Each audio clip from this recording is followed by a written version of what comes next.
Ahora sí vamos a ver lo que es el desarrollo ovular.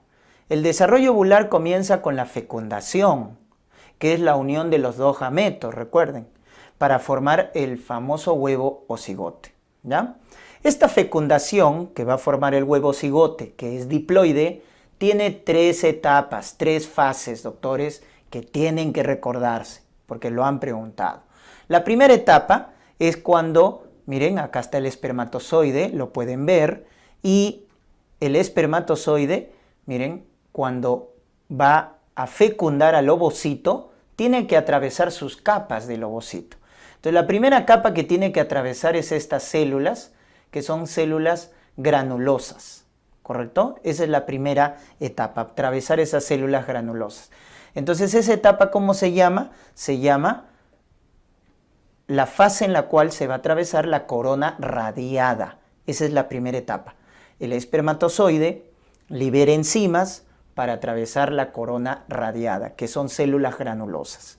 Pero la etapa más importante es la segunda etapa, cuando se atraviesa esta capa que está de color celeste. Entonces, eso se llama, ¿no?, la zona pelúcida.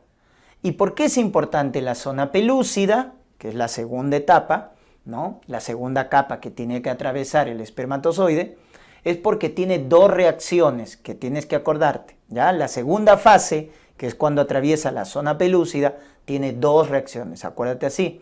La famosa reacción acrosomal, que es la liberación de enzimas. Cuando a ti te digan que es una reacción acrosomal, es la liberación de enzimas, doctores. Enzimas hidrolíticas para atravesar lo que viene a ser la zona pelúcida, ¿correcto? Enzimas como la crosina, enzimas como la espermiolicina, etc. Entonces, cuando te hablen de liberación de enzimas en la segunda fase, esa es la reacción acrosomal. Y luego también acá hay otra reacción, la reacción de zona o reacción cortical, que consiste en que una vez que el espermatozoide ha atravesado la zona pelúcida, ningún otro espermatozoide puede entrar a fecundar al ovocito. Entonces, la reacción de zona o cortical, doctores, lo que hace es evitar la polispermia. Solo un espermatozoide puede fecundar a un ovocito. Entonces, ¿por qué se produce eso? Porque se da la reacción de zona o reacción cortical, que es la que evita la polispermia. ¿Correcto? Muy bien. Y la tercera fase de la fecundación es cuando ya los núcleos del espermatozoide y del ovocito se fusionan. Entonces eso se llama singamia o fusión de pronúcleos, con lo cual se restaura la carga genética y el huevo cigoto va a ser diploide, ¿verdad? Al fusionarse los 2 pronúcleos, el femenino con el masculino, y se forma el huevo o cigote. Ahí están las 3 etapas de la fecundación que tienen que acordarse. Luego viene la implantación. Entonces, para esto vamos a recordar todo el proceso del desarrollo ovular. Miren, ustedes conocen esta imagen, ¿no es cierto? Acá tenemos el ovario y quiero hacerles recordar que acá dentro del ovario, ¿no?, hay un ciclo del desarrollo de los folículos ováricos, ¿correcto? Entonces se forma el folículo primordial, el primario, el secundario. Recuerden que todo ese desarrollo de los folículos, ¿no?, ováricos es estimulado por la FSH, ¿no?, que viene de la adenohipófisis. Es la que estimula la ovogénesis. Luego tenemos este folículo maduro, ¿recuerdan? Que es el folículo de Graf. Este folículo maduro de Graf, por estímulo de la LH, ¿no?, la luteinizante, que se estimula por el estradiol, y acá hay un feedback positivo que debe recordar de fisiología, pico de estradiol, pico de LH, y la LH, ¿qué te produce? La expulsión del ovocito. ¿Cómo se llama eso? Ovulación. Ovulación. Se expulsa el ovocito, recuérdate, que es el ovocito secundario, ¿no?, que se ha detenido, acuérdate, en metafase 2. Acuérdate de la ovogénesis. Cuando la mujer expulsa en la ovulación, ¿qué es lo que expulsa? Un ovocito secundario que está detenido en metafase 2. Eso es lo que expulsa. producto de la luteinizante, de la LH, ¿correcto? Muy bien. Ahora, este ovocito secundario llega a esta parte de la trompa, del oviducto, que es el tercio externo, o también llamada ampolla. Y miren qué se va a producir ahí, la fecundación. Ahí es donde el ovocito se junta con el espermatozoide y se produce la fecundación, con las 3 etapas que hemos mencionado, ¿ya? Entonces, ¿dónde se produce la fecundación? En el tercio externo de la trompa de Falopio, o también llamada ampolla. Ahí se produce. ¿Cuánto dura? Dura aproximadamente 24 horas el proceso, ya que eso le va a tomar a desarrollarse las 3 fases que hemos mencionado: corona radiada, zona pelúcida y fusión de pronúcleos. Producto de la fecundación se forma el huevo cigote, que va a hacer una intensa mitosis, como estamos viendo ahí. El huevo o cigoto empieza a hacer mitosis, se duplica, se cuadruplica y así, hasta que llega a una estructura de 16 a 32 células. ¿Cómo se llama esa estructura de 16 a 32 células? Se llama estadio de mórula.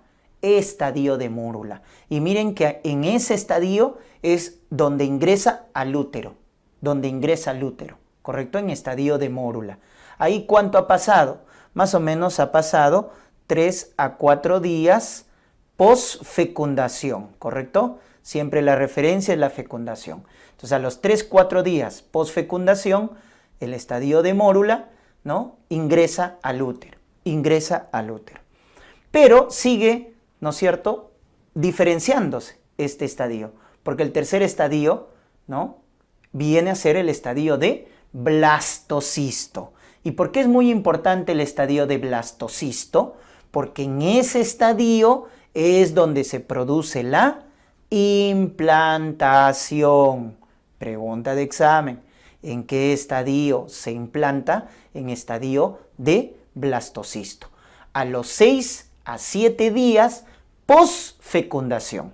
A los 6 a 7 días post-fecundación, el blastocisto se implanta en el fondo uterino, en este endometrio secretor que va a tomar el nombre ahora de decidua, ¿correcto? Que es el endometrio secretor.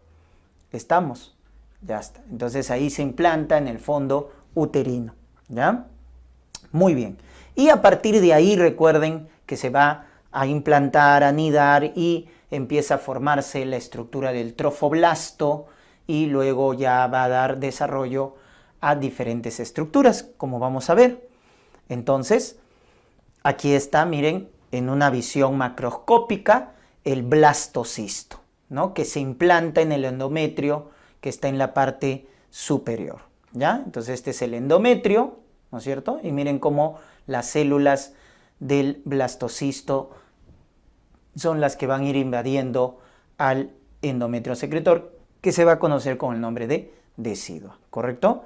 Entonces, miren, quiero que recuerden las estructuras del blastocisto. Estas células, ¿no?, que invaden hacia el endometrio se llama sincitio trofoblasto. Esas células que tienen capacidad invasiva, pero controlada, se llaman sincitio trofoblasto. Las células que están rodeando a esta capa interna de células celestes se llama citotrofoblasto, ¿correcto? Citotrofoblasto.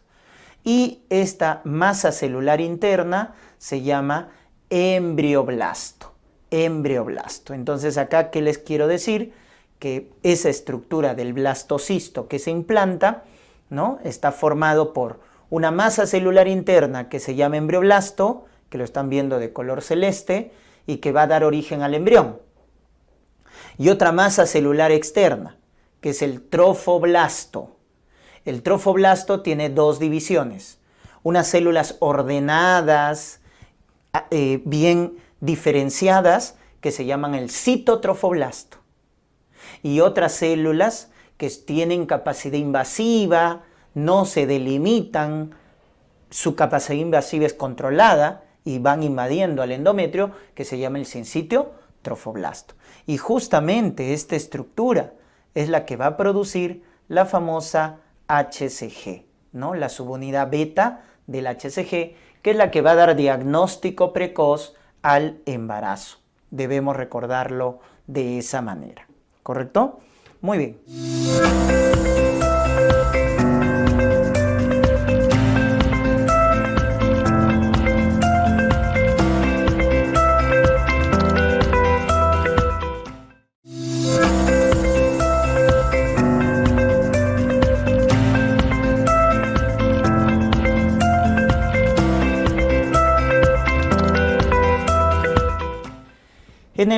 En lo que viene a ser los periodos del desarrollo humano, acá es importante recordar, ¿ya?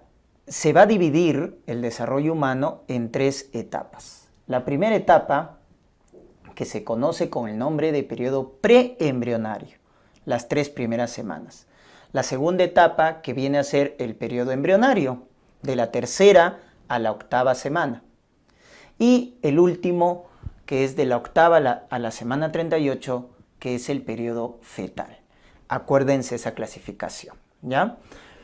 Vamos a ver qué es lo que pasa en cada uno de estos periodos. En el preembrionario, recuerden que acá hay una etapa de división celular intensa por mitosis, porque cuando se forma el huevo cigoto, ahí lo tenemos, que es diploide, ojo, por la fusión de gametos, se forma el huevo cigoto que es diploide, y por una inmensa mitosis pasa a un estadio de mórula cuando tiene 16 a 32 células, luego al periodo de blástula o blastocisto, que es el periodo en el cual se va a implantar en el fondo uterino, y finalmente el periodo de gástrula. Recordar acá en el periodo de gástrula, por favor, que tiene los 3 tejidos embrionarios, que viene a ser el endodermo, el mesodermo y el ectodermo, a partir de la cual se van a formar, ¿verdad?, todos los tejidos, los órganos y los sistemas, ¿ya? Muy bien, justamente ese periodo de diferenciación es el que comprende el periodo embrionario, de la 3ª a la 8ª semana. Ese periodo embrionario es muy importante, recuérdense, doctores. ¿Por qué? Porque es el periodo de organogénesis, morfogénesis, histogénesis, como quieras llamarlo. Es el periodo de diferenciación. Es lo que acabamos de decir. La gástrula, que tiene los 3 tejidos embrionarios, empieza a diferenciarse en los diferentes tejidos, ¿correcto? El endodermo, por ejemplo, acuérdate de embriología, va a formar la mucosa respiratoria, la mucosa digestiva, el urotelio, etc. El mesodermo, el músculo, el tejido óseo, el tejido conectivo. El ectodermo, el sistema nervioso, la piel y los anexos.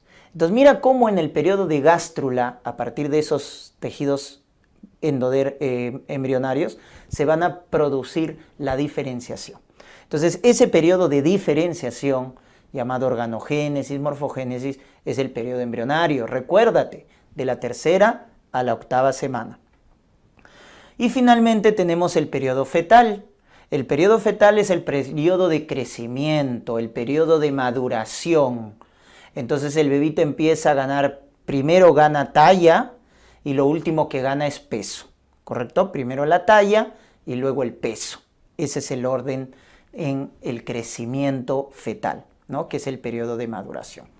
Pero acá también hay otro concepto importante, que es el concepto de la teratogénesis. En estos periodos del desarrollo humano que hemos visto, que son 3, donde hay mayor riesgo para malformaciones. Respuesta en el periodo embrionario, ¿correcto? De la 3ª a la 8ª semana. O sea, en ese periodo de diferenciación, de organogénesis, es ahí donde hay más riesgo, ¿correcto?, de malformaciones. O sea, de que una noxa, una injuria, altere el desarrollo normal de una estructura. Y una malformación que frecuentemente lo preguntan son los defectos de tubo neural. Recordemos que las malformaciones congénitas más frecuentes son las cardiopatías, ¿ya? Las malformaciones o defectos congénitos mayores más frecuentes son las cardiopatías, ¿no? Acuérdate el CIB, que es el más frecuente de las cardiopatías, ¿no? Pero otros representativos son los defectos de tubo neural, como el meningocele o el mielomeningocele, ¿no? Que se producen, ¿no? Que lo han preguntado a la 4ª semana del desarrollo humano, ¿correcto? A la 4ª semana del desarrollo humano, los famosos defectos de tubo neural.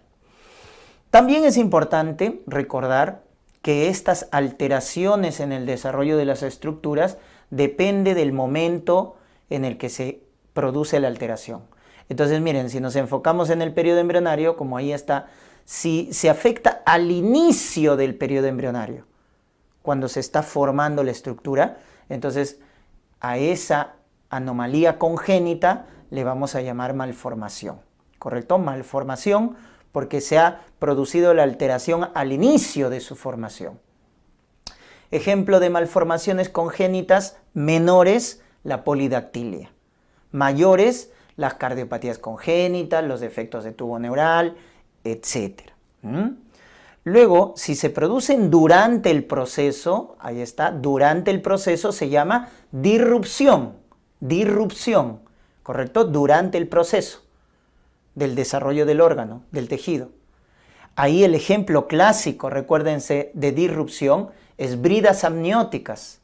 ¿Ya, doctores? Muy bien. Y cuando se afecta ya al final del periodo embrionario, cuando ya la estructura está formada, entonces la anomalía congénita se llama deformidad, cuando se afecta al final, deformidad. Ejemplo, el pie equinovaro o pie sambo, ¿correcto? Entonces, esta es la clasificación de lo que vienen a ser las anomalías congénitas. Malformación, disrupción y deformidad. ¿Ya? Acuérdense de ello.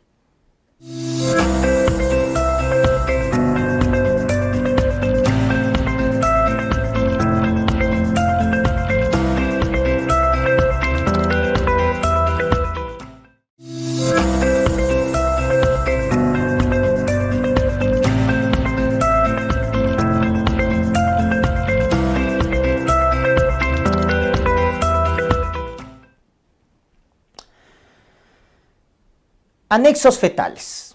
Perfecto. Vamos a hablar ahora de los anexos.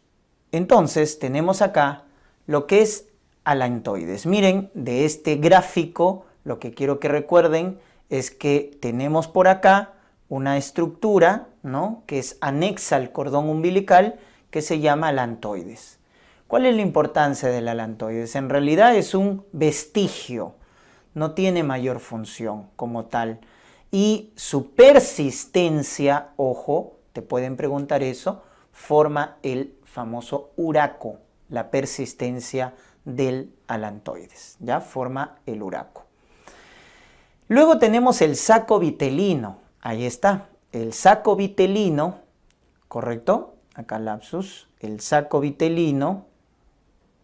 El saco vitelino es una estructura importante, ¿ya? Sobre todo en las primeras semanas del embarazo. El saco vitelino tiene como función más importante la nutrición del embrión, del nuevo ser, en el primer trimestre del embarazo, cuando todavía no hay placenta. Entonces, cuando te pregunten, ¿quién nutre al embrión antes de que se forme la placenta o en las primeras semanas del embarazo? El saco vitelino es el que se encarga de la nutrición precoz. Forma glóbulos rojos, eso se llama hematopoiesis mesoblástica, ¿correcto? Entonces, en el primer trimestre del embarazo, el saco vitelino forma los glóbulos rojos. Eso se llama hematopoiesis mesoblástica. También forma de las paredes del saco vitelino, derivan las células de las gónadas, las células primordiales, las ovogonias en el caso de la mujer, la espermatogonia en el caso de un feto masculino, derivan de la pared del saco vitelino. Y produce esta hormona o esta proteína que es el alfa-fetoproteína, esta estructura glicoproteica llamada alfa-fetoproteína, ¿ya? Por eso si asociamos, ¿no?, el alfa-fetoproteína Es un marcador de cáncer de testículo. Ojo, ¿y eso qué tiene que ver? Porque hay un cáncer de testículo, un tumor de testículo de tipo no seminoma, que lo vamos a ver en urología, que produce alfa-fetoproteína. Y justamente se llama tumor de saco vitelino, que es frecuente en los niños.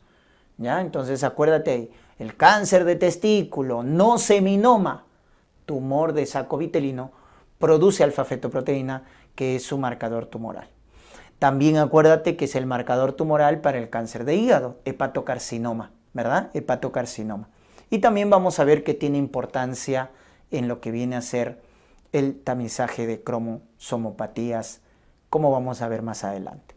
Muy bien, esas son las funciones del saco vitelino. Vamos avanzando. Líquido amniótico. El líquido amniótico es un líquido claro, transparente, que tiene un pH de 7.4, como lo estamos viendo acá. Un pH alcalino, ¿correcto?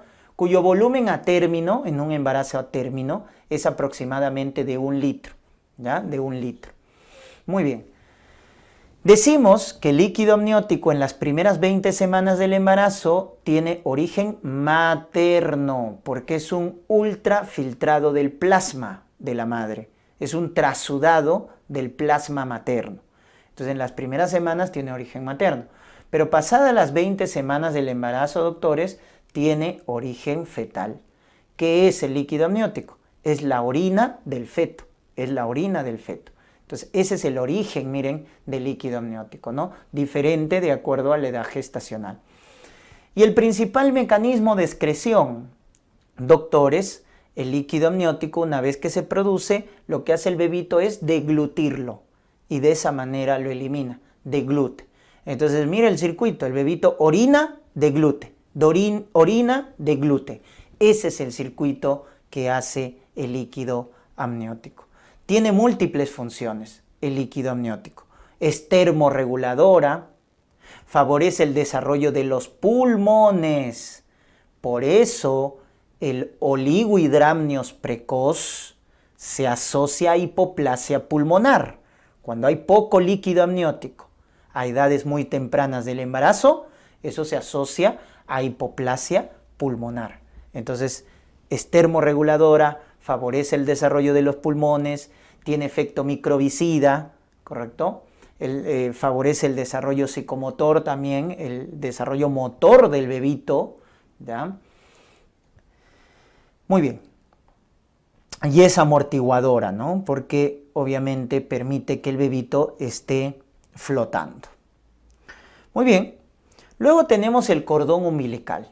El cordón umbilical es una estructura vascular muy particular, porque tiene una vena y tiene 2 arterias. Pero vean la característica de esta estructura. Una vena y 2 arterias. Y paradójicamente, la vena transporta sangre oxigenada. Y la arteria, las 2 arterias umbilicales, transportan sangre desoxigenada. ¿Correcto? Entonces, esto se parece a lo que pasa en la circulación pulmonar. Cuando te pregunten cuáles son las venas que transportan oxígeno, vena umbilical en el feto y la vena pulmonar en el adulto. Diferente pregunta, si te dicen qué arterias transportan CO2, las arterias umbilicales y la arteria pulmonar. ¿Te dan cuenta? Entonces se parece a la circulación pulmonar. Entonces tienen esa particularidad, ¿no? Y su estructura, una vena y 2 arterias, rodeadas por un tejido conectivo, que es la gelatina de Wharton, conformada por glucosaminoglicanos y colágeno tipo 4. ¿Estamos? Este tejido conectivo es el que finalmente rodea a los vasos umbilicales. Recordar acá el dato de que la vena umbilical en el adulto, recuerden que produce el ligamento redondo o ligamento de Teres. ¿Estamos? Ligamento redondo o ligamento de Teres en el hígado proviene de la vena umbilical. Y las arterias umbilicales producen las llamadas arterias vesicales superiores y el ligamento umbilical, ¿no? Esas son las estructuras que derivan de los vasos umbilicales. Y otro dato importante acá es que en la ecografía vamos a ver así en un corte transversal al cordón umbilical 2 arterias y una vena, ¿correcto? 2 arterias y una vena. Por eso acá hablamos del signo de Mickey Mouse, para los que han tenido infancia, ¿correcto? Ahí está, signo de Mickey Mouse. Acuérdate esa conformación particular. ¿Por qué? Porque si yo observo que solo hay una arteria umbilical en el cordón, esa es una malformación vascular. Es la malformación vascular más frecuente, doctores. Arteria umbilical única, que en el 10 a 15% de los casos se asocia a malformaciones congénitas, digestivas y genitourinarias.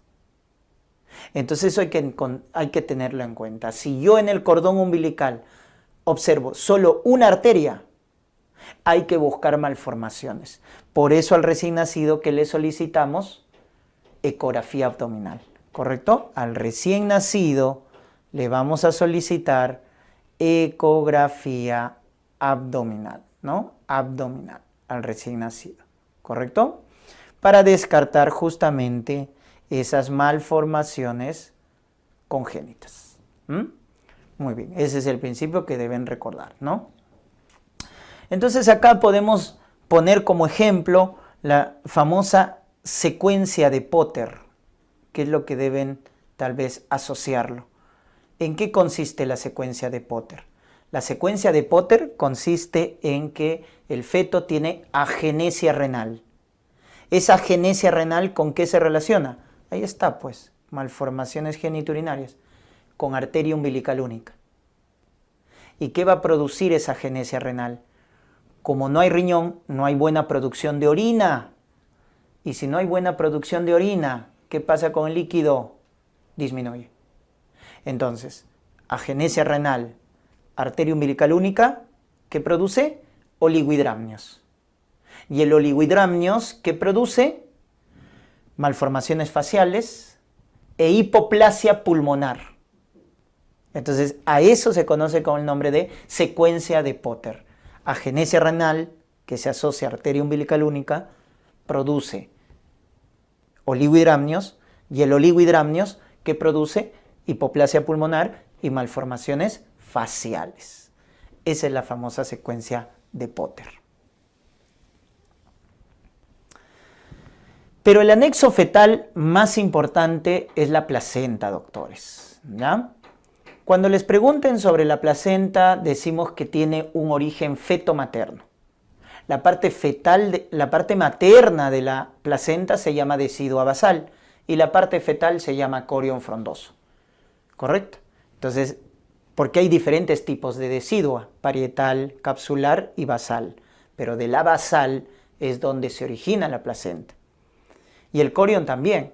Hay un corion liso y un corion frondoso. Del corion frondoso es que va a formar parte la placenta, ¿no?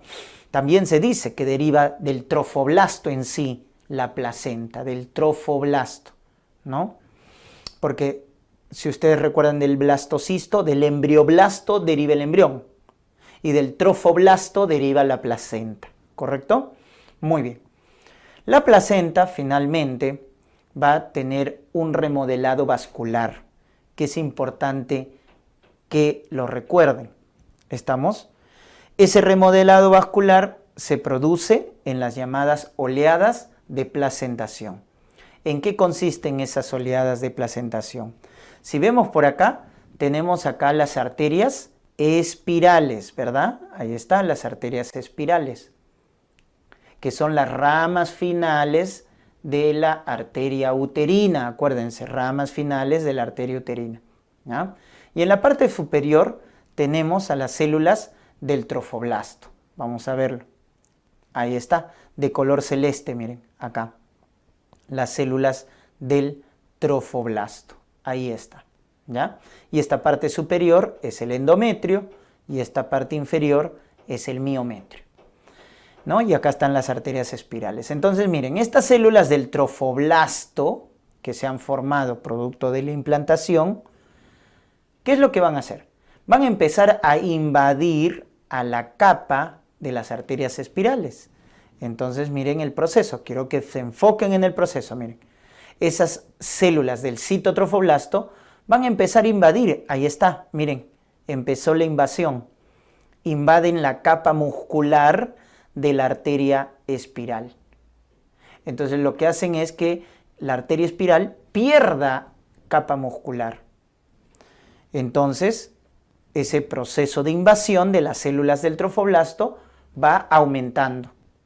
Primero es, como están viendo, en la porción endometrial de las arterias espirales, en la porción endometrial. A eso se va a conocer con el nombre entonces de primera oleada de placentación, que ocurre a la semana 9 a la semana 12. Entonces esa es la primera oleada, ¿no? Cuando las arterias espirales invaden la capa muscular cuando las células del trofoblasto invaden la capa muscular de la arteria espiral, pero la porción endometrial. Porque luego se profundizan e invaden hasta la porción miometrial, miren, de la arteria espiral, ¿no? ¿Y qué han logrado? Miren, han logrado formar, producto de esta invasión del trofoblasto, formar un vaso, una arteria espiral grande, con bastante luz, y que no tiene capa muscular. Entonces ya a esta segunda etapa, donde las células del trofoblasto invaden hasta la porción miometrial de las arterias espirales, se conoce con el nombre de segunda oleada, que se produce a la semana 18 a la semana 20. Muy bien. Entonces, si vemos en un corte transversal a la arteria espiral, vamos a ver lo siguiente, ¿ya? Vamos a ver que la arteria espiral en un inicio es así, ¿correcto? Es así. Es con una gruesa capa muscular y poca luz, ¿correcto? Así es la arteria espiral en una mujer que no está embarazada. Producto de estas oleadas de placentación, producto de esta invasión de las células del trofoblasto a la capa muscular de las arterias espirales, es que se produce un remodelado. Y ahora la arteria espiral es así. Una arteria con bastante luz y que no tiene capa muscular, miren. Por eso está dilatado, porque no tiene capa muscular. Entonces, producto de estas oleadas, es que hay un remodelado vascular, estimulado por estos factores de crecimiento. El factor de crecimiento endotelio vascular y el factor de crecimiento placentario. Entonces, estos dos factores angiogénicos permiten el remodelado. De tal manera que el flujo útero-placentario va a ser alto. El flujo es alto y la resistencia baja, porque ha habido un buen remodelado. Miren cómo la arteria ha crecido, buena luz, no tiene capa muscular, entonces hay alto flujo sanguíneo y baja resistencia, producto de este remodelado vascular. ¿Y a cuánto llega ese flujo útero-placentario? Acá está. El flujo es de 500 a 700 mililitros por minuto, producto de estas oleadas de placentación. Por lo cual el útero a término, ojo, el útero a término consume casi un 15% del gasto cardíaco. Es lo que se lleva el útero de una mujer embarazada cuando está a término.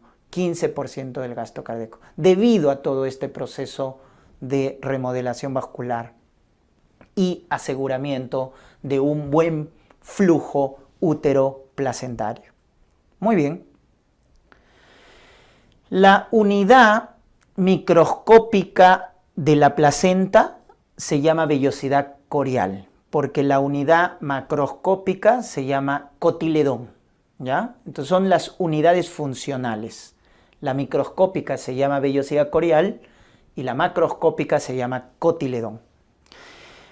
Miren cómo se forma la vellosidad corial, que son de 3 tipos, primaria, secundaria y terciaria. Entonces acá tenemos una vellosidad corial que se ha formado producto de la implantación. ¿Se acuerdan que en la implantación se formaba el trofoblasto? Claro, estas células que están viendo ordenaditas, mira, ordenaditas, estás viendo acá la célula, ¿no? Ordenadas, tienen límites, es el citotrofoblasto. Y estas células que estás viendo desordenados, no hay límites, es el sincitiotrofoblasto, que ha ido invadiendo al endometrio, ¿te acuerdas? Al endometrio, la decidua ha ido invadiendo, ¿ya?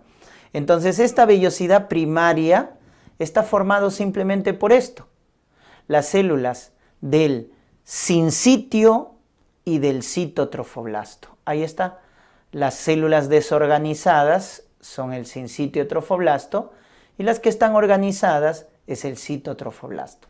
Entonces esta es la vellosidad corial primaria, formada por sincitio y citotrofoblasto, ¿no? Y lo que ves afuera de rojo es básicamente el espacio intervelloso, a donde llega la sangre materna, ¿no? Para luego hacer intercambio con los capilares fetales de sustancias, que ya lo vamos a ver. Entonces sigue madurando y luego se forma la vellosidad corial secundaria. Y como puedes ver acá, en la vellosidad corial secundaria, entonces tienes acá el citotrofoblasto, células ordenadas, sincitio, y miren qué se forma al centro del cito. Tejido conectivo, tejido conectivo. Entonces cuando tú tengas en una vellosidad corial, además del sincitio y el citotrofoblasto, al centro, tejido conectivo que viene de mesodermo, a eso ya le llamas vellosidad corial secundaria, ¿ya? Entonces a la vellosidad primaria, que todo es trofoblasto, le aumentas tejido conectivo, vellosidad corial secundaria. Y finalmente tienes la vellosidad corial terciaria, que es cuando se producen los capilares fetales. Entonces ves acá el citotrofoblasto, tejido conectivo y miren, vasos. Pero estos vasos, ¿de dónde son? Del feto, ¿correcto? Son capilares fetales. De tal manera entonces que la vellosidad corial terciaria está formada por trofoblasto, por tejido conectivo. ¿Y qué lo distingue de los demás? Los capilares fetales, porque ya tiene capilares fetales. Y ahora sí puede haber intercambio entre la sangre materna que está en las lagunas, como lo pueden ver acá mejor, acá está el espacio intervelloso, acá está la sangre materna. Entonces puede haber intercambio entre la sangre materna y los capilares fetales. Solo que tienen que atravesar estas capas, ¿no? El endotelio de los capilares del feto, el trofoblasto, y es así como llega a los capilares del feto. Y ahí entonces se produce el intercambio de sustancias entre la sangre materna y la sangre fetal, ¿ya? Entonces miren la diferencia entre los tipos de vellosidades coriales. Si lo vemos desde otro punto de vista, una placenta ya madura, desarrollada, la vamos a ver así, ¿no? La cara fetal, ¿no? Va a estar formada por el cordón umbilical, ¿no? Entonces ahí está el cordón umbilical con su estructura particular, una vena que transporta oxígeno, ¿no? Transporta oxígeno hacia el feto y 2 arterias umbilicales que se llevan el CO2, ¿correcto? Que se llevan el CO2 del feto. Muy bien, entonces recuerda que la vena umbilical es la que transporta oxígeno hacia el feto y las arterias umbilicales sacan CO2 del feto. Muy bien, ahí está el cordón, luego esta parte superior se llama placa coriónica, ahí está la placa coriónica que es la parte superior por donde van a ir las ramas de los vasos umbilicales. Luego en la parte central tenemos el espacio intervelloso, o sea, el espacio que está entre las vellosidades coriales, por eso se llama intervelloso, y es ahí donde se va a producir el intercambio de sustancias entre la sangre materna y la sangre fetal. ¿Por qué? Porque la parte inferior viene a ser la placa basal, donde ahí vemos las arterias espirales, o sea, los vasos maternos. Entonces, en la placa coriónica está el epitelio amniótico, el trofoblasto, el espacio intervelloso, tenemos las vellosidades y la sangre materna, que viene de la placa basal, donde están las arterias y los vasos maternos, ¿correcto? Entonces, miren, ahí está la estructura. Entonces, si nosotros de esta estructura típica de la placenta, ¿no?, sacamos, ¿no?, una muestra, ahí está la muestra, miren, ahí está, y la agrandamos, como estamos viendo acá, entonces, ¿qué vamos a encontrar? Vamos a encontrar la circulación fetal en la parte superior, o sea, dentro de la vellosidad coreal, porque se acuerdan, la vellosidad coreal terciaria tenía capilares fetales, ahí está. Y la circulación materna, que va a estar en el espacio intervelloso, acuérdate, el espacio intervelloso, porque ahí es donde se va a depositar la sangre materna, en las lagunas del espacio intervelloso. Entonces acá está la circulación materna. Entonces, para hacer intercambio entre la sangre materna y la sangre fetal, se tienen que atravesar ciertas estructuras, como tiene que ser, por el lado fetal, el endotelio de los capilares fetales, y por el lado materno, ¿no?, las estructuras del trofoblasto, el cito y el sincíteo trofoblasto. Entonces, estas son las estructuras que las sustancias tienen que atravesar para hacer el intercambio entre la circulación materna y la circulación fetal, ¿no? Y comenzamos con el transporte de sustancias. En ese espacio entonces intervelloso, hacia los capilares fetales se va a dar el intercambio. ¿De qué? De gases, ¿correcto? Oxígeno, CO2, ahí está. ¿Y cómo se llama el mecanismo de transporte, ¿no?, para sacar CO2 del feto y meter oxígeno hacia los capilares fetales? Eso se llama difusión simple. Difusión simple, ¿correcto? Transporte de gases. Pero también tenemos nuestra fuente energética, nuestra fuente de energía, que es la glucosa.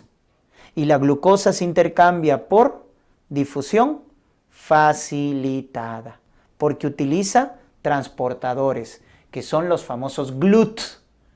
Los famosos GLUT. En la placenta tenemos el GLUT1, el GLUT3, y a partir de las 20 semanas también aparece el GLUT4, que depende de insulina. Por eso la insulina es una hormona que participa en el crecimiento del feto, ¿correcto? Ahí está. Ambos son transporte pasivo, recuerden, sin gasto de energía, Muy bien, y finalmente tenemos el transporte de aminoácidos, de cationes y de vitaminas, que se realiza por transporte activo. Acá sí hay gasto de ATP, gasto de energía. Hay macromoléculas que pueden atravesar, ¿no es cierto?, el trofoblasto e ir a los capilares fetales, sí, la inmunoglobulina G. Y ese transporte se llama pinocitosis. Entonces, como vemos, la placenta finalmente es un medio de transporte. Utilizan diferentes medios de transporte para el intercambio de sustancias entre la circulación fetal y la circulación materna. Por eso es que en el ser humano la placenta, recuerden, se llama hemocorial, porque hay intercambio de sustancias. Hemocorial, por eso se le llama así a la placenta en el ser humano, ¿ya? Recuerden los mecanismos de transporte, ¿ya? Muy bien. A esta IgG que atraviesa la placenta, acuérdate, G de gestación, porque los otros anticuerpos no atraviesan la placenta, se conoce con el nombre de inmunidad pasiva natural. ¿Por qué pasiva? Porque le está dando al feto un anticuerpo ya formado. ¿Por qué natural? Porque no interviene la mano del hombre. Por eso cuando te pregunten entonces de inmunología, ¿cómo se llama el paso de anticuerpos de la madre al feto? Se llama inmunidad pasiva natural. Inmunidad pasiva natural. Durante el embarazo, la inmunoglobulina G atraviesa por pinocitosis la placenta y llega al feto, por pinocitosis. Hay sustancias que ya no atraviesan la placenta. Tal es el caso de la insulina, tal es el caso de la heparina, Y tal es el caso de otros anticuerpos como la inmunoglobulina M. Esas no atraviesan la barrera placentaria, porque finalmente la placenta es una barrera selectiva. Barrera selectiva.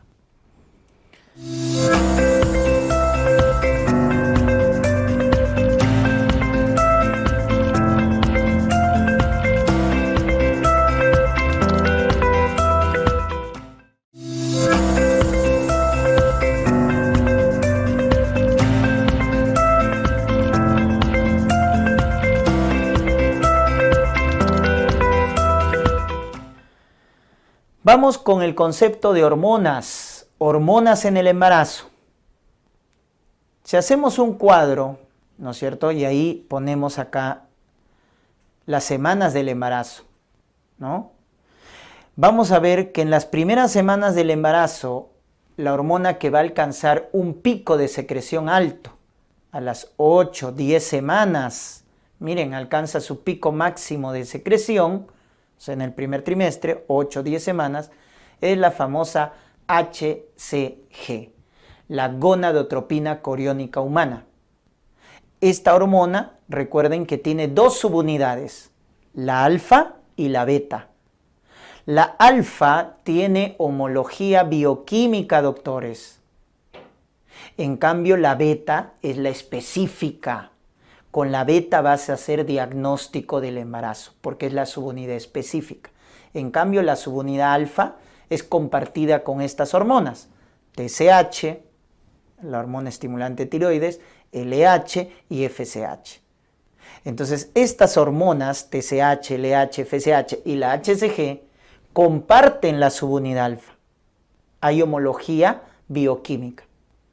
En cambio, la específica es la subunidad beta, con la cual haces diagnóstico precoz del embarazo. Diagnóstico precoz del embarazo. Por eso dosas para descartar embarazo, un probable embarazo, dosas beta-HCG.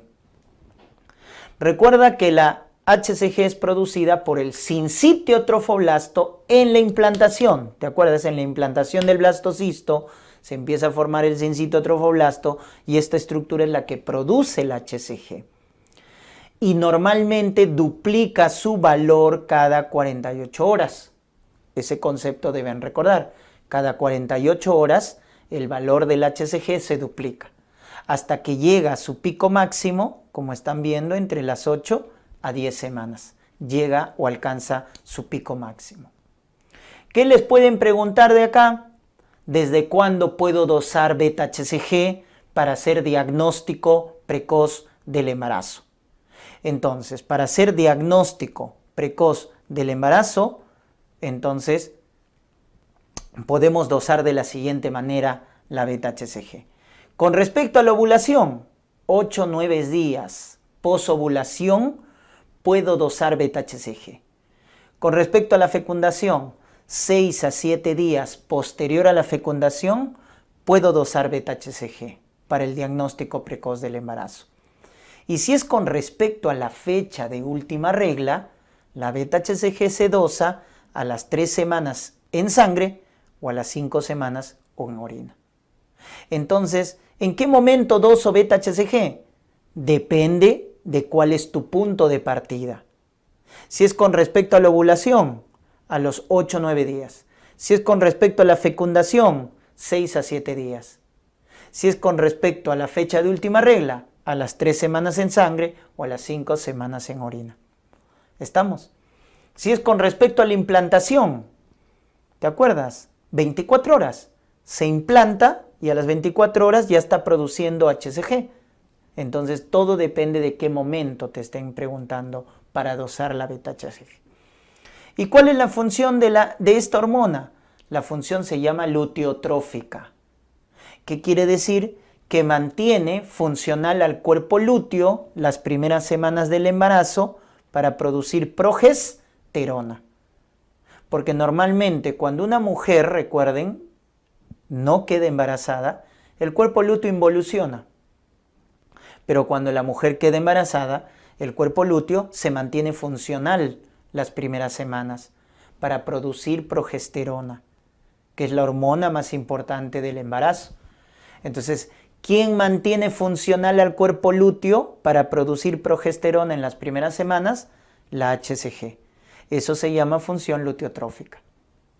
Pero definitivamente, doctores, la hormona más importante del embarazo es la progesterona. Esta es la hormona más importante del embarazo. Su nombre te define. Promover. Gesterona, gestación. Promueve el embarazo, promueve la gestación. Entonces, sin progesterona no hay embarazo. Es la hormona más importante. ¿Estamos? Ya está. ¿Y por qué?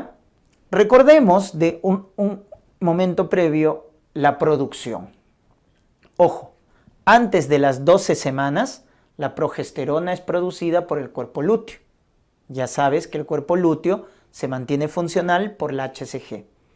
Pero pasadas las 12 semanas del embarazo, ya la progesterona es producida por la placenta. Por la placenta. Entonces acuérdate esa diferencia, ¿ya? ¿Y por qué decimos que es la más importante del embarazo? Por 3 razones. 1, forma la decidua. 2, baja la inmunidad celular. Por lo tanto, es la hormona responsable de la tolerancia inmunológica. Y 3, es el tocolítico endógeno. Es decir, es la hormona que relaja al útero para que éste crezca y el feto se pueda desarrollar. Por esas 3 razones, es la hormona más importante del embarazo. Te vuelvo a repetir. Forma la decidua, o sea, el endometrio secretor, para que el blastocisto se implante. Baja la inmunidad celular para evitar el rechazo del nuevo ser, o sea que la progesterona es la responsable de la tolerancia inmunológica. En el embarazo, entonces, recuérdate que baja la inmunidad celular para evitar el rechazo y, ojo, aumenta la inmunidad humoral. Ese cambio hay en el embarazo. Baja la inmunidad celular y aumenta la humoral. Entonces, cuando te pregunten la hormona responsable de la tolerancia inmunológica en la gestación, es la progesterona. Y la tercera función, relaja el músculo liso del útero, relaja el miometrio, por lo cual se dice que es el tocolítico endógeno. Tocolítico endógeno. Y este pueda crecer y desarrollarse. Entonces, por esas 3 funciones es que decimos que la progesterona es la más importante del embarazo. Luego tenemos los estrógenos. Y acá les quiero hacer recordar que de los diferentes estrógenos, el más importante en el embarazo y que va a aumentar es el estriol, L3. En cambio, el que cae es el estrógeno tipo 2, el llamado estradiol. Entonces, mire, esos cambios estrogénicos se ven en el embarazo. Aumenta el estriol y disminuye el estradiol. Acuérdate de ese cambio estrogénico. Y este cambio estrogénico te va a poder responder el hecho de que el embarazo es un reposo estrogénico. Porque si tú te acuerdas, ¿quién de estos tiene más actividad?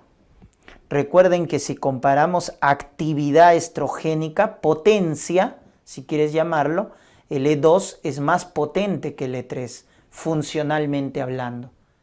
Entonces, como en el embarazo aumenta el menos potente y baja el más potente, se dice que el embarazo es un reposo estrogénico. Por eso el embarazo es un factor protector para neoplasias ginecológicas estrógeno dependientes. Mama, endometrio. Cuando una mujer queda embarazada, es factor protector para cáncer de mama y cáncer de endometrio, ¿no? Por eso las monjitas, pues, ¿no? Las que no tienen hijos, son las que básicamente tienen más riesgo de estas neoplasias estrógeno dependientes, ¿no? Muy bien. Cuando te pregunten cuál es la hormona de la hipófisis que se produce en mayor cantidad en el embarazo, la respuesta es prolactina. La prolactina es la hormona hipofisiaria que más aumenta en el embarazo. Hasta la lactancia, ¿no? Recuerden que hay un estado de hiperprolactinemia fisiológica. Muy bien. Y también recordemos que tenemos al lactógeno placentario. Este lactógeno placentario es una hormona muy interesante, porque es una hormona que aumenta en el segundo o tercer trimestre, ¿correcto? Empieza a aumentar a partir del segundo trimestre y tiene su pico en el tercer trimestre hacia los capilares fetales. ¿Te acuerdas su mecanismo de transporte? Difusión facilitada, ¿verdad? Muy bien. Entonces, ¿quién promueve el paso de glucosa de la madre hacia el feto? El lactógeno placentario, ¿ya? Promueve el paso de glucosa de la madre hacia el feto. Para ello, ¿qué tiene que hacer el lactógeno placentario? Inducir una insulinoresistencia. Hacer que la insulina materna no trabaje. ¿Y por qué? Porque si tú quieres que la sangre de la madre le dé glucosa al feto, entonces la glucosa debe quedarse en la sangre materna, no debe pasar a sus células.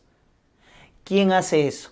La insulina, pues. La insulina materna agarra la glucosa y lo mete dentro del hígado, el músculo esquelético o el músculo adiposo o el tejido adiposo, ¿no? Función de la insulina, ¿te acuerdas? A través del GLUT4 mete la glucosa dentro de la célula. Pero como tú quieres que la glucosa se quede en la sangre de la madre para que luego pase hacia el feto, entonces tienes que hacer una insulinoresistencia, hacer que la insulina de la madre no trabaje, para que la glucosa se quede en la sangre materna y pueda pasar a los capilares fetales por difusión facilitada. Es por eso que esta hormona está relacionada fisiopatológicamente con la llamada diabetes gestacional. Con la llamada diabetes gestacional, ¿correcto? Esta hormona es prodiabética, prodiabética. Muy bien. De todas, ¿no? Porque la progesterona, el estrógeno, que son también de naturaleza esteroidea, también promueven la diabetes, pero esta es la más importante.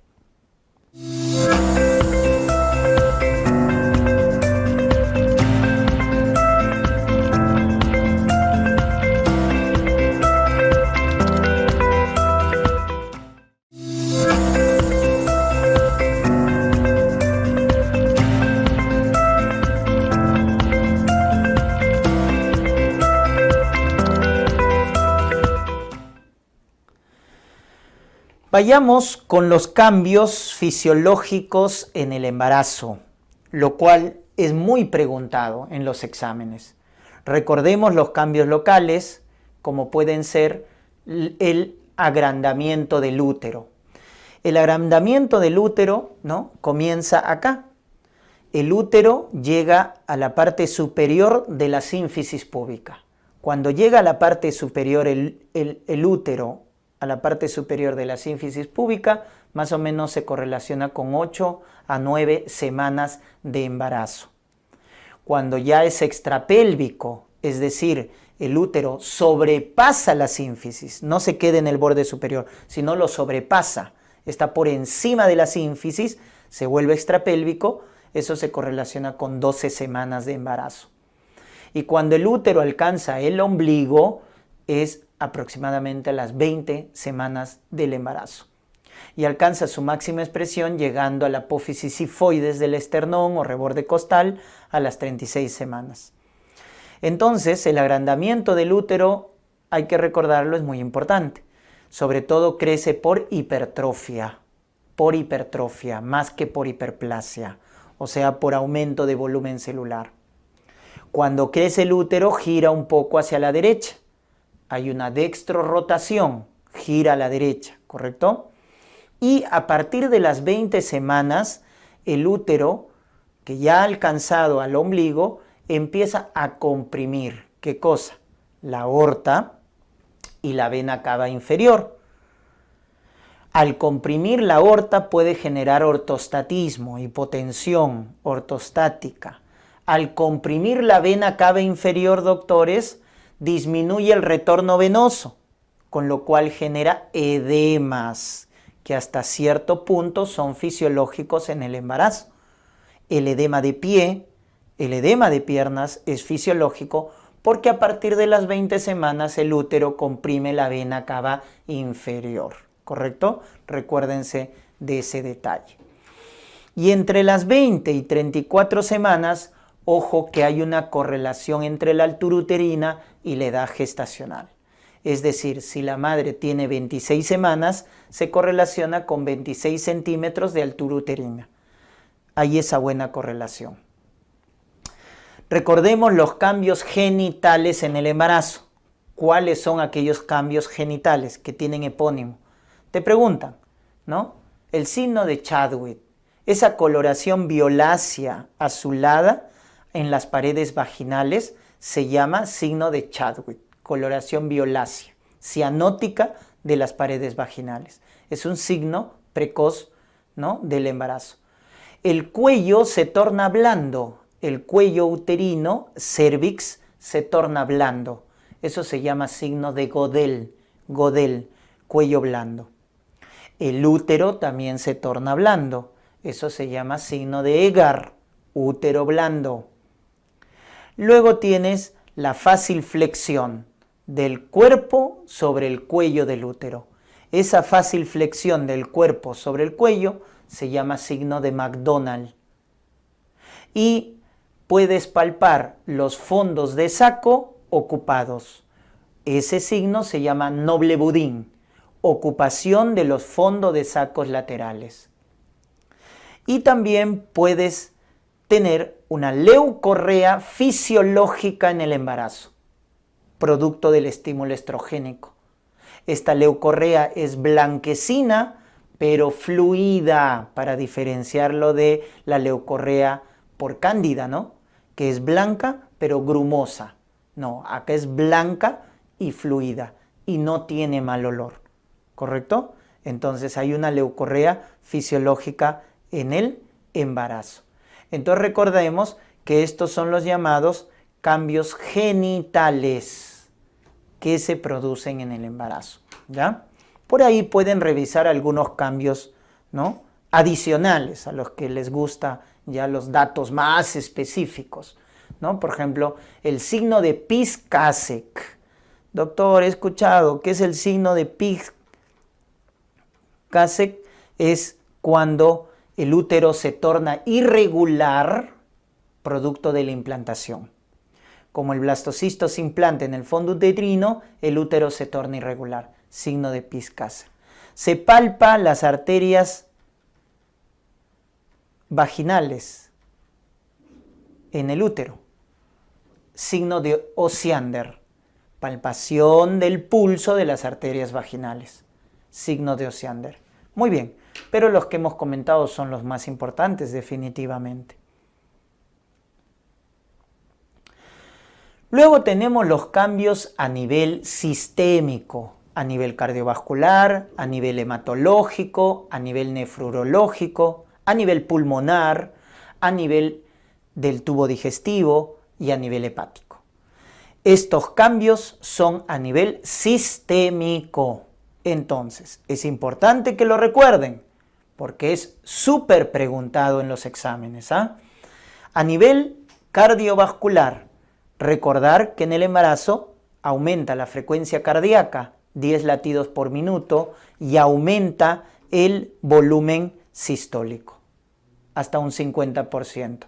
Entonces, al aumentar la frecuencia cardíaca, 10 latidos por minuto, y al aumentar el volumen sistólico, tú multiplicas, ¿verdad? Por cardio, acuérdate que frecuencia por volumen sistólico aquí es igual al gasto. Por lo tanto, en una gestante hay un aumento del gasto cardíaco, hasta un 40 a 50%, ¿no? Por eso decimos que la gestante, cuando hace su falla cardíaca, hace con gasto cardíaco alto. De ahí acuérdate, miren, el gasto cardíaco está aumentado, porque la frecuencia y el volumen sistólico están aumentados. En el embarazo hay un proceso de vasodilatación, porque la progesterona relaja el músculo liso de los vasos. Entonces hay vasodilatación y eso que produce disminución de la resistencia vascular periférica. Y al disminuir la resistencia vascular, entonces cae la presión arterial. Entonces la presión arterial en el embarazo, doctores, cae en el primer y segundo trimestre.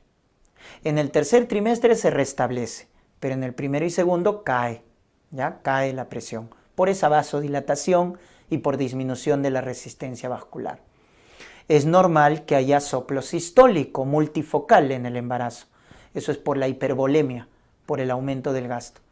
Y el eje del corazón se desvía hacia la izquierda, ¿ya? Se desvía hacia la izquierda. O sea, se vuelve más negativo. Acuérdate del electrocardiograma.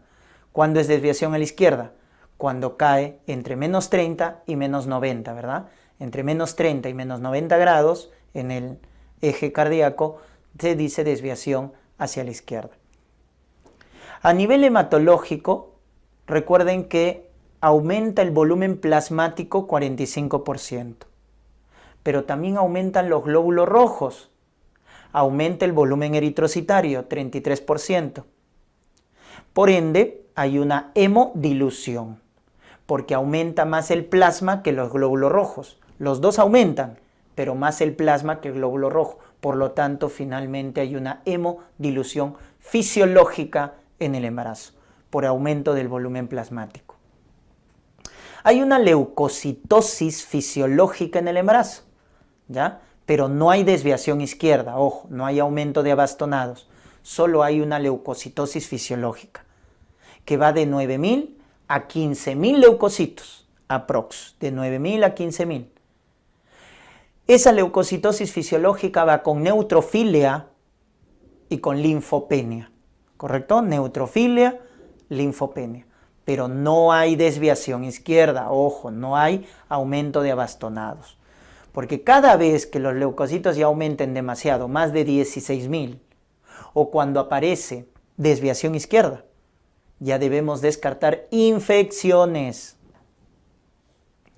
Y también el embarazo, recuerden que aumenta factores de coagulación, sobre todo el fibrinógeno. Por eso se dice que el embarazo, doctores, es un estado protrombótico, ¿correcto? Protrombótico. Hay aumento del riesgo de trombosis venosa profunda y de tromboembolismo pulmonar. Y en la infección por coronavirus también aumenta el riesgo trombótico. A nivel renal debemos recordar que aumenta el tamaño del riñón 1 centímetro.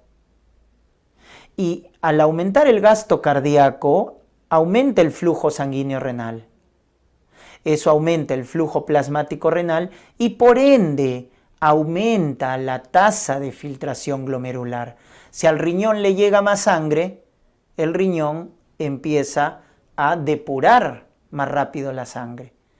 Entonces, a limpiar. Entonces, el riñón en una gestante es como la del diabético, ¿no? En su nefropatía incipiente. Hay una hiperfiltración glomerular. Y producto de ello, como el riñón de la gestante está limpiando más la sangre materna, a nivel sérico cae la creatinina, la urea y el ácido úrico. Los productos nitrogenados se eliminan más de la sangre. Por lo tanto, a nivel sérico, acuérdate, la creatinina, la urea, el ácido úrico, a nivel sérico, es decir, a nivel de la sangre materna, disminuyen por la hiperfiltración. Otro detalle importante es que en la gestante hay dilatación del uréter y de la pelvis, ¿correcto? Del uréter y de la pelvis, porque la progesterona relaja el músculo liso de estas estructuras viscerales. Y eso genera éstasis urinaria. Asociado al reflujo vesicureteral, recuerden que en la gestante hay más riesgo de infección urinaria. Ojo, no aumenta la prevalencia, sino que hay más riesgo, por estos cambios fisiológicos, hay más riesgo de infección urinaria. A nivel de los pulmones, recuerden que la gestante tiene una hiperventilación, porque la progesterona estimula al bulbo raquídeo y el bulbo raquídeo empieza a hiperventilar o manda la acción, ¿no? Para que los pulmones generen hiperventilación. Esa hiperventilación hace caer al CO2 y como es inversamente proporcional, aumenta el pH. Entonces, doctores, hay una alcalosis respiratoria. ¿Que se compensa con qué? Miren, ahí está. Se compensa con esto, con una excreción urinaria de bicarbonato. Entonces, cuando te pregunten cómo se compensa esa alcalosis respiratoria producto de la hiperventilación, con la excreción urinaria de bicarbonato. Con eso se llega a compensar. Recordemos que el diafragma se eleva hasta 4 centímetros en la gestante. Se eleva hasta 4 centímetros. Eso hace en la gestante que aumente, ojo, el volumen tidal, pero disminuya el volumen residual. El volumen tidal aumenta por la hiperventilación, porque recuerden que el volumen tidal o volumen corriente, por neumología, es el volumen que entra y sale de los pulmones, ¿no? Que normalmente es 500 mililitros, pero que en una gestante aumenta, ¿correcto? En cambio, el volumen residual, que es ese volumen que siempre queda en los alvéolos para evitar el colapso, disminuye en la gestante por la elevación del diafragma hasta 4 centímetros. Entonces, esto te debes acordar, que el volumen tidal o corriente aumenta y el volumen residual disminuye. Y con respecto a las capacidades, la capacidad vital se mantiene constante, pero la capacidad pulmonar total disminuye por la elevación del diafragma. Eso también acuérdate de las capacidades. La vital se mantiene constante y la pulmonar total disminuye. Muy bien. Luego tenemos que tener en cuenta lo siguiente. A nivel del tubo digestivo hay una hipotonía del esfínter esofágico inferior, ¿correcto? Esto por la progesterona. La progesterona relaja el músculo liso del esfínter esofágico. Eso permite que en la gestante haya náuseas, vómitos, pirosis, reflujo. También el vaciamiento gástrico se vuelve más lento en la gestante. Y recordemos que también la progesterona, al relajar músculo liso, no solo del útero, sino de todos los sistemas, como estás viendo, vasos sanguíneos, uréter, y el tubo digestivo, disminuye el peristaldismo y eso que genera estreñimiento, ¿ya? Estreñimiento. Muy bien.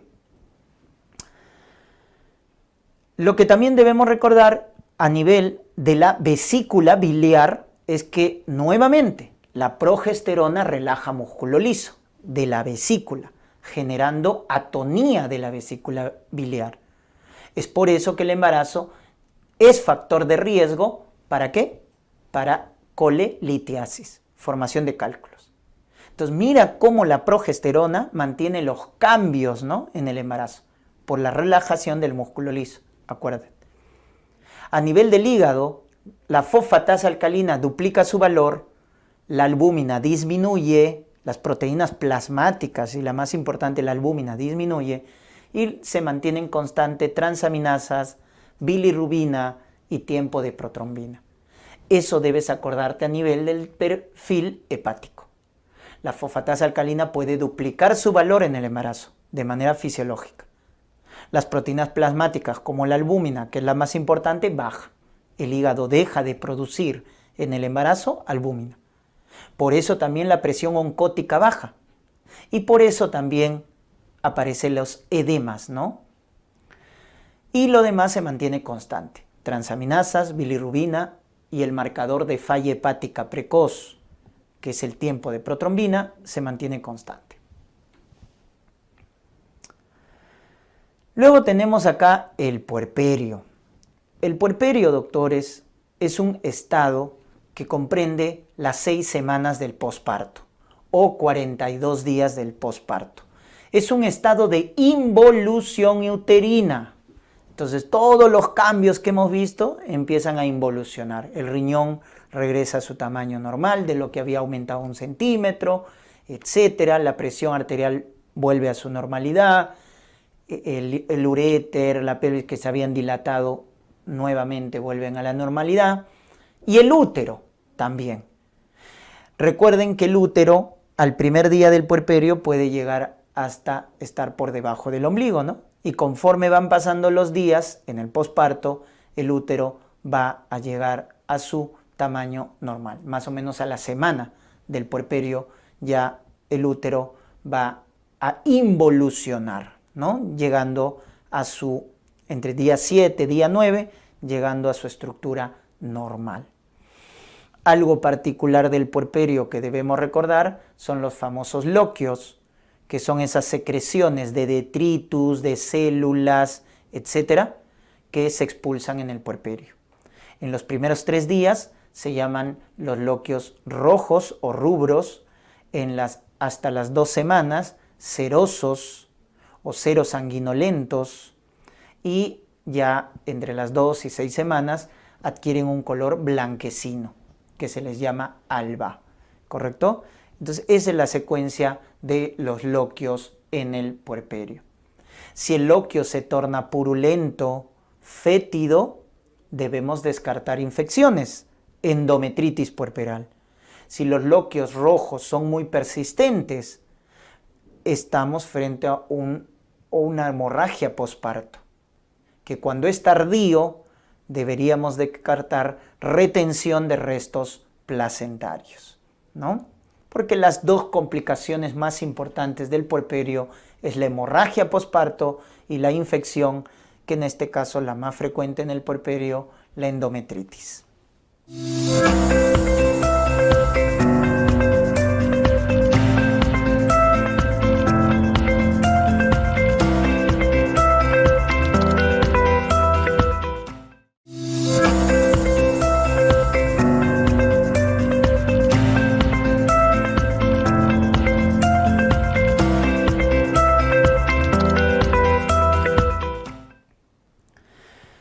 Doctores, ¿cómo hacemos diagnóstico del embarazo? Para eso tenemos 3 datos. Diagnóstico presuntivo, que son los síntomas inespecíficos, probables, y luego ya los que confirman, que son los de certeza.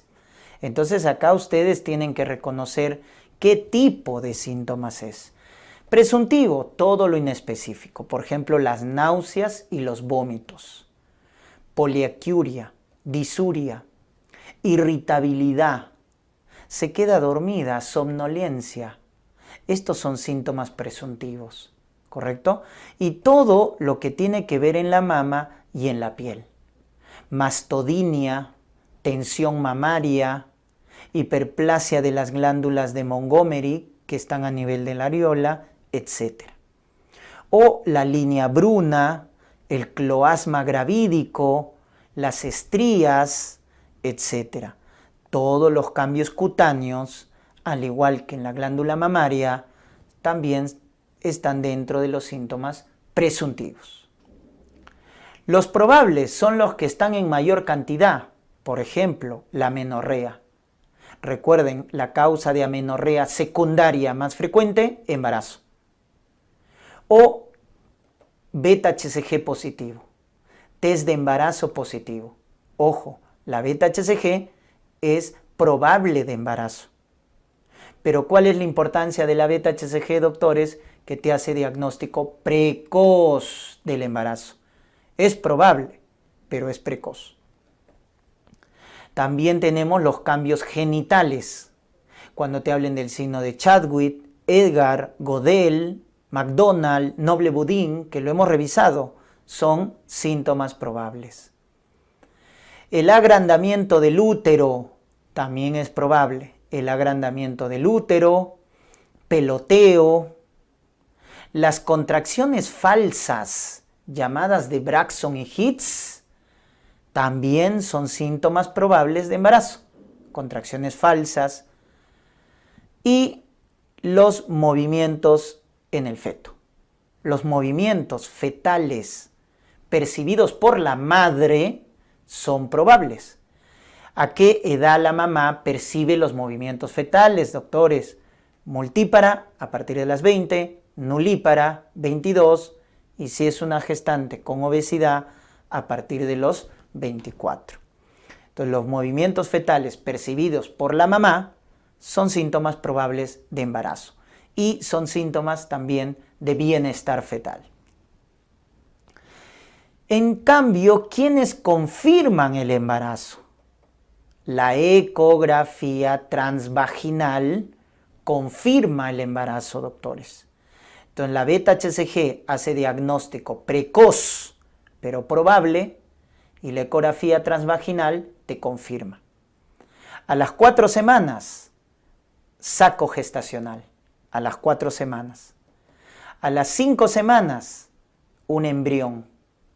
Y puedo medir la longitud cráneo-caudal, que es el mejor parámetro para calcular la edad gestacional. ¿Estamos? Ahí está. Longitud cráneo-caudal, embrioncito, a las 5 semanas. A las 6 semanas, esto de acá. Actividad cardíaca, latidos cardíacos, a las 6 semanas. Latidos cardíacos. Entonces, esto confirma definitivamente el embarazo, la ecografía transvaginal. Otro diagnóstico de certeza, doctores, también, es cuando el personal de salud percibe los movimientos fetales. Si la mamá percibe los movimientos es probable, pero si el médico percibe, eso ya es certeza. ¿Correcto? Muy bien.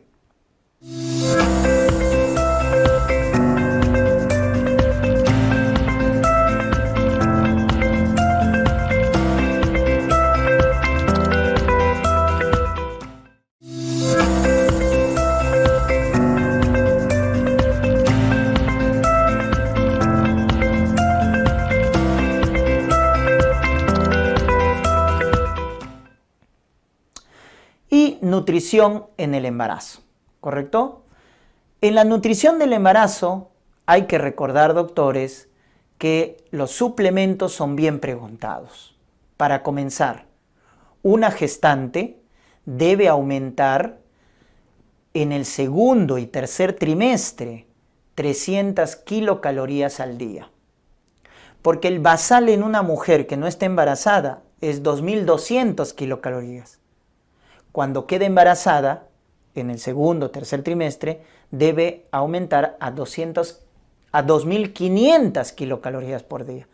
Entonces, la pregunta ahí salta a la vista. ¿Cuánto debe aumentar una gestante en su consumo de kilocalorías? 300 kilocalorías al día, en el segundo a tercer trimestre.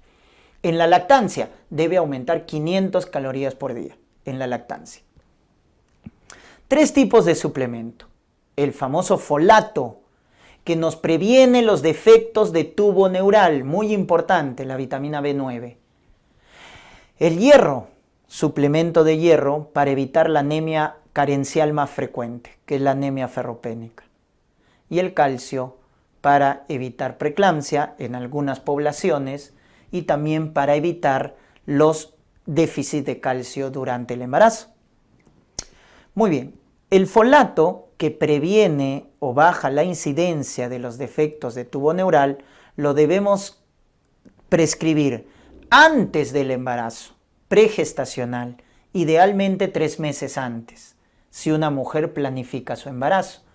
Pero ¿cuántas mujeres planifican su embarazo? Muy pocas, ¿verdad? 10%. El 90% es no planificado. Entonces, 3 meses antes debería dar folato a una mujer que está planificando su embarazo. Idealmente, hasta el primer trimestre, ¿correcto? La dosis, sí, y en el caso, para seguir la idea, del hierro, es a partir de las 14 semanas el suplemento, a partir de las 14 semanas, con sulfato ferroso, que viene en tabletas de 300 miligramos y que nos proporcionan 60 miligramos de hierro elemental. ¿Correcto? El 20%, ¿no? Y calcio se da a partir de las 20 semanas, ojo, con carbonato de calcio. Cuando queremos prevenir preeclampsia, se da a partir de las 13 semanas, pero como suplemento general, a partir de las 20 semanas. Cuando queremos prevenir preeclampsia en poblaciones de bajo consumo de calcio, a partir de las 13. Muy bien. ¿Cuánto es la dosis? En el caso de folato, si la gestante es de bajo riesgo, que es la mayoría, se da 0.4 miligramos o 400 microgramos, ¿ya? Acá lapsus, micro. Hacemos la conversión. 0.4 miligramos o 400 microgramos, ¿ah? No se confundan. Si es de bajo riesgo, como la mayoría de las gestantes. Si es de alto riesgo, o sea, mujeres gestantes que han tenido un hijo con defecto de tubo neural, eso es de alto riesgo. Cuando ya han tenido un hijo con defecto de tubo neural como antecedente, se da 10 veces más, 4 miligramos. 4 miligramos. Entonces vean la diferencia, ¿no? En caso de hierro, el suplemento de hierro que se da a partir de las 14 semanas, si es de bajo riesgo, como la mayoría de las gestantes, se da una tableta de sulfato ferroso, porque el requerimiento es 60 miligramos de hierro elemental. Pero si la gestante es de alto riesgo, es una gestante que no ha recibido controles prenatales, acude en el último trimestre a su control, eso es de alto riesgo, le damos 2 tabletas de sulfato ferroso, porque el requerimiento es 120 miligramos de hierro elemental. ¿Se dan cuenta? Entonces eso hay que acordarnos. Y el calcio es 1 gramo por día, ¿correcto? 1 gramo por día en general, y que se da como suplemento a partir de las 20 semanas. Solo en preeclampsia es más precoz, cuando queremos prevenir preeclampsia. Ya está. El otro componente importante es la ganancia ponderal en todo el embarazo. Doctores, la ganancia de peso en el embarazo depende del índice de masa.